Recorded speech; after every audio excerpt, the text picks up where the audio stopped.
Bismillahirrahmanirrahim. Assalamu alaikum. My name is Asad Yaqub and I am from Lahore, Pakistan, and I teach IELTS here. I welcome you once again to my academic IELTS reading video, and we are going to do the last 3 questions in section 3, and the question type is which 2 statements are true for both the supermarket and voice experiment. It's basically a type of multiple choice where you have to choose 2 statements out of 5. 5 statements are given, and out of these 5 statements you have to choose 2 statements which are true according to the passage. So that's what you got to do. There are 2 questions here and 2 questions there. Total there are 4 questions, and it's basically 37, 38 and then 39 and 40. This is academic reading test, and the last 4 questions where the time is running out and students find it difficult to reach there. But anyways, we are going to solve these type of questions together. Let's go to the book and we solve them together. Okay, now we are going to do last questions, and actually these questions are there to assess the highest level of understanding so that they could decide to give you 8 or 9 band. Okay, so this is the highest one. This is gonna give you 8 to 9 bands, right? Now let's just see which 2 statements are true. This line is very important. Choose 2 letters out of 1 2 3 4 5. You got to choose 2 letters, A to E. Which 2 statements are true for both the supermarket and voice experiments?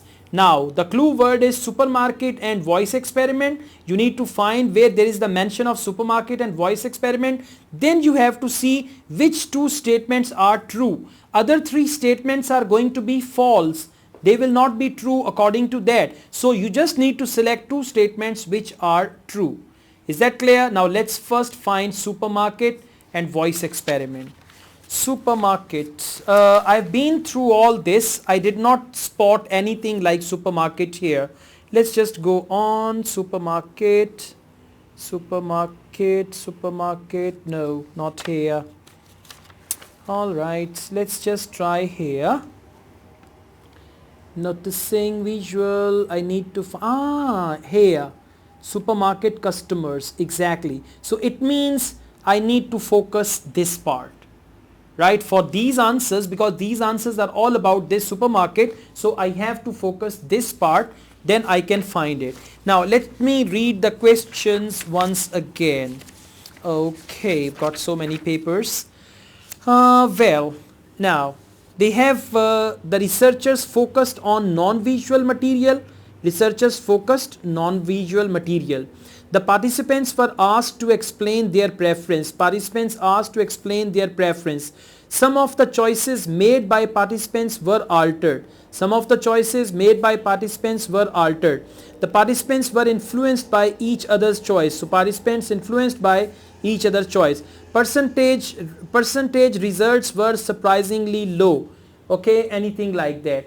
Now let's just see where do they talk about it, and we got to choose 2 of them. Okay, let's read from here. To examine choice blindness, Hall and colleagues invited supermarket customers to sample 2 different kinds of jams and teas. After participants had tasted and smelled both samples, they indicated which one they preferred. Now they asked them which one they preferred. Subsequently, they were purportedly given another sample of their preferred choice. On half of the trials, however, these were samples of non-chosen jams or tea. Now that was non-chosen. It means they changed it, right? They gave them something else. As expected, only about 1/3 of the participants detected. 1/3 they detected this manipulation. I mean, they came to know that they changed it. Based on these findings, Hall and colleagues proposed the choice blindness is a phenomena that occurs and all that. Now let's see if there is any option keeping all this in view. The researchers focused on non-visual material. No, they did not focus any non-visual material here. The participants were asked to explain their preference.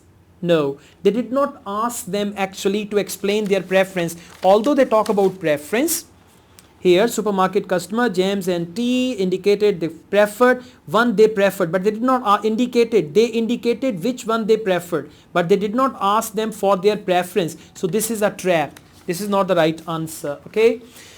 Next, some of the choices made by participants were altered. Yes, yes, yes. It rings a bell. I tell you why. See that? On half of the trials, however, these were samples, the non-chosen jam or tea. As expected, only about 1/3 of the participants detected this manipulation. Based on the findings, now here, supermarket customer, okay, jams and tea, after participants had tasted or smelled both samples, they indicated which one they preferred. Subsequently, they were purportedly given another sample of their preferred choice. Right, another sample. On half of the trials, however, these were samples of non-chosen jams. Non-chosen jams were not the jams which they had chosen. They had altered. As expected, only 2% participant detected manipulation based on its findings. Blindness is a phenomena that occurs only in all that. So actually, this statement, some of the choices made by participants were altered. They chose one jam and then they changed that. So this is going to be one option here. But we need to select two. Now one was about supermarket. Maybe the next one is about voice experiments. Now let's read ahead and see if there is any mention of voice experiment. Yes, here, voice. Okay, now let's see what do they say about it. Recently, the phenomenon has also been replicated for choices involving auditory. Yeah, auditory is related to voice stimuli. Specifically, participants had to listen to 3 pairs of voices. Okay, 3 pairs of voices and decide for each pair which voice they found more sympathetic or more criminal. Right? The voice was then presented again, however, the outcome was manipulated for the second voice pair and participants were presented with the non-chosen voice, replacing the findings by Hall and all that. What did they do? Actually, however, the outcome was manipulated for the second voice pair and participants were presented with the non-chosen voice. The voice they chose, they presented them non-chosen voice, replicating the finding. Okay, now let's see what do they say about it. All right, this is simple. The researchers focused on non-visual material. Now see, actually this is very simple. Voice is the non-visual material. Next, participants were asked to explain their preferences. No. The participants were influenced by each other's choices. No. Trap. Percentage results were surprisingly low. No, they didn't mention anything about that. The researchers focused on non-visual material, and how do we get to know about it? They say here, recently the phenomenon has been replicated for choices involving auditory stimuli. Specifically, participants had to listen to 3 pair of voices and decide for each pair of voice. So the question that says the researchers focused on non-visual material, and that was voices. So A and C, they are the right options here. Now let's go on. Choose 2 letters A to E, and this is very important, by the way. See, from here we found the clue. Which 2 statements are true for the psychology experiment? Okay, psychology experiment is the clue word, conducted by Merck. I'll just read as Merck, Gel and Pete. Merck, Gel and Pete. We need to see which 2 statements are true for the psychology experiment. Now we need to read about their psychology experiment and then we got to see which statements are true for that. Let's just find about it. We need to read ahead. Yes, yes, yes. You can see here in the next paragraph I found it exactly. Now it means the answer to questions 39 to 40, they must be here somewhere, right? Let's see. Investigated choice blindness for intensity ratings of one's own psychological symptoms. Okay, that's right. Let's read ahead. Their participants had to rate the frequency with which they experienced 90 common symptoms, right? E.g. anxiety, lack of concentration, stress, headaches, etc. on a 5-point scale. Now this is what they did on a 5-point scale. Okay, prior to follow-up interview, the researchers inflated ratings for 2 symptoms by 2 points.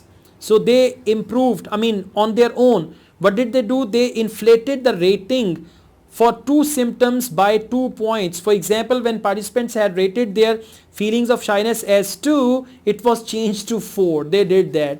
This is quite tough, but anyways.